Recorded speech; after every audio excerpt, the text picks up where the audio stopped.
आलूपुर गांव में शालू आलू अपनी बहू गोपी आलू के साथ रहती थी। गोपी आलू की शादी के 5 महीने गुजर गए थे, लेकिन उसे अभी तक कोई संतान नहीं थी, इसलिए गोपी आलू हमेशा चिंतित रहती थी। उसकी ये हालत देखकर शालू आलू से समझाती है।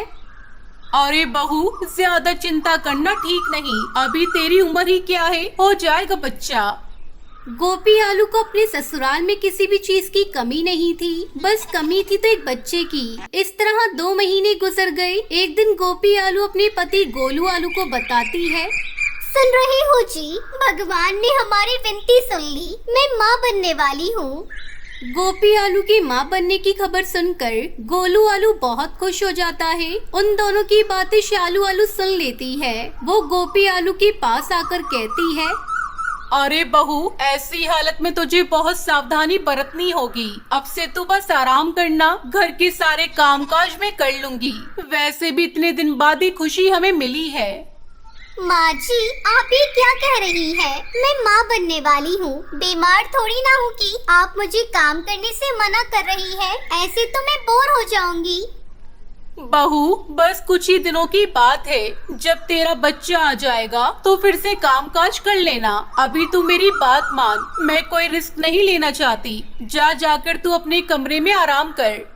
इस तरह कुछ दिन गुजर गए। एक दिन गोपी आलू के पेट में बहुत जोरों से दर्द होने लगता है। वो चिल्लाने लगती है, माँ जी, मेरे पेट में बहुत जोरों से दर्द हो रहा है, मुझे कोई दवा दीजिए, मुझसे ये दर्द सहन नहीं हो रहा है।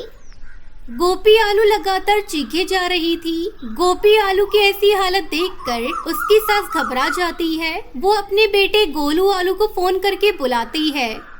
अरे बेटा, जल्दी यहाँ आकर देख, गोपी आलू को क्या हुआ है। गोलू आलू जल्दी घर आता है। गोपी आलू को लेकर डॉक्टर तीखी मिर्च के पास जाता है। गोपी आलू की हालत को देखकर डॉक्टर अपने अस्पताल में उसे तुरंत भर्ती कर लेती है। उस समय भी गोपी दर्द से करहा रही थी।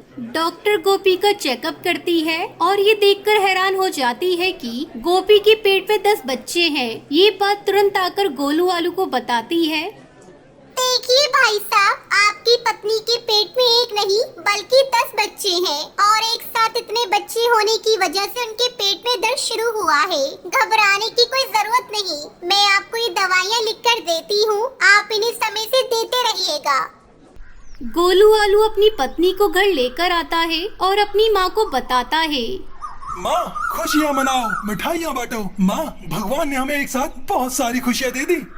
अपने बेटे के मुंह से ये बातें सुनकर शालू आलू बहुत खुश होती है। वो लोगों के घर में मिठाई लेकर जाती है। उसे बहुत ज्यादा खुश देखकर लाली टमाटरी कहती है, अरे क्या बात है शालू, आज तू बहुत खुश है और ये मिठाइयाँ किस खुशी में बांट रही है। तुझे पता है लाली टमाटरी, मेरी बहू 10 बच्चों की माँ बनने वाली है। बहुत दिनों के बाद मेरे घर में बच्चों की किलकारी गूंजेगी। अच्छा, मैं चलती हूँ, मुझे कई जगह मिठाई बांटनी है। थोड़े दिन बाद शालू आलू देखती है कि गोपी आलू ने 10 बच्चे जन्म दिए हैं। माँ जी, ये बच्चे तो कितने प्यारे प्यारे हैं। भगवान ने हमें सारे जहाँ की खुशियाँ दे दी। दोनों सास बहू दिन रात जागकर बच्चों की देखभाल करती हैं। पूरे घर में बच्चों की किलकारियां गूंजने लगती हैं। ये सुनकर पूरा परिवार खुश हो जाता है। फिर सभी खुशी खुशी रहने लगते हैं। रामपुर गांव में गोलू आलू और चुटकी आलू नाम की पति पत्नी रहा करते थे। एक दिन चुटकी आलू गोलू आलू में झगड़ा हो जाता है। चुटकी, अभी तक तो मैं चुप था, लेकिन तुमने फिर से एक लड़की को जन्म दे दिया। अब मैं तेरी 3 बेटियों का खर्चा नहीं उठा सकता। अभी के अभी निकल जा मेरे घर से।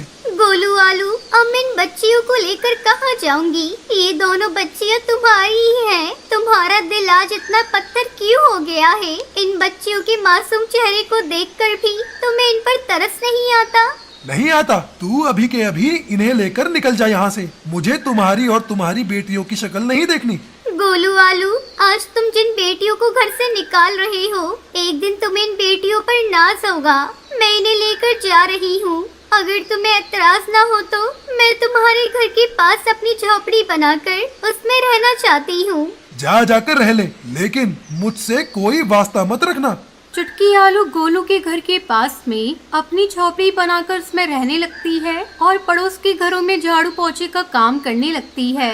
ऐसे ही काफी दिन गुजर जाते हैं। चुटकी आलू अपनी बेटियों का नाम चिंकी, रिंकी और पिंकी रखती है। एक दिन, माँ, बहुत जोरों की भूख लग रही है, कुछ खाने को दे दो।